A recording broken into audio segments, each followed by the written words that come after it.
గత కొన్ని రోజులుగా జనసేనాధిపతి పవన్ కళ్యాణ్ ట్విట్టర్ లో చాలా యాక్టివ్ గా ఉన్నారు. చేస్తున్న ప్రతి పోస్టింగ్ కి ఓ రేంజ్ లో రెస్పాన్స్ వచ్చింది. ప్రత్యేక హోదా సాధనలో ఆంధ్రప్రదేశ్ యువత నడుం బిగించడానికి ఎంతో కొంత పవన్ ట్వీట్స్ ఉపయోగపడ్డాయి. ఆ ఉద్యమానికి పవన్ ట్వీట్స్ చాలా పవర్ ఇచ్చాయన్నది నిర్వివాదాంశం. ఇన్స్పైర్ చేసే కోట్స్ తో పాటు ఉద్యమానికి వ్యతిరేకంగా అధికార టీడీపీ, బీజేపీ చేస్తున్న బాధ్యతారహితమైన వ్యాఖ్యలకు కౌంటర్ ఇచ్చారు పవన్ కళ్యాణ్. ఇది ట్వీట్ల వ్యవహారం.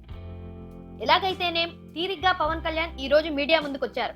పవన్ ఏం చెబుతారో, ప్రత్యేక హోదా ఉద్యమానికి సంబంధించి ఎలాంటి కార్యాచరణ ప్రకటిస్తారో, పవన్ మోడీని, చంద్రబాబుని ఎలా ప్రశ్నిస్తారో, ఇలా సాగాయి అభిమానుల ఆలోచనలు. ఆంధ్రప్రదేశ్ యువతతో పాటు ఆంధ్రప్రదేశ్ లోని అన్ని రాజకీయ పార్టీలు ఆయన ప్రెస్ మీట్ కోసం ఉత్కంఠంగా ఎదురు చూశాయన్నది నిర్వివాదాంశం. అయితే మామూలుగానే పవన్ కళ్యాణ్ ప్రెస్ మీట్ తో నిరుత్సాహపరిచారు. ఏవేవో చెప్పారు. ఉత్తరాది అహంకారాన్ని ప్రశ్నించారు. మోడీని నిలదీశారు. వెంకయ్యపై దుమ్మెత్తి పోశారు. చంద్రబాబు పైన స్వీట్ లడ్డూస్ విసిరారు.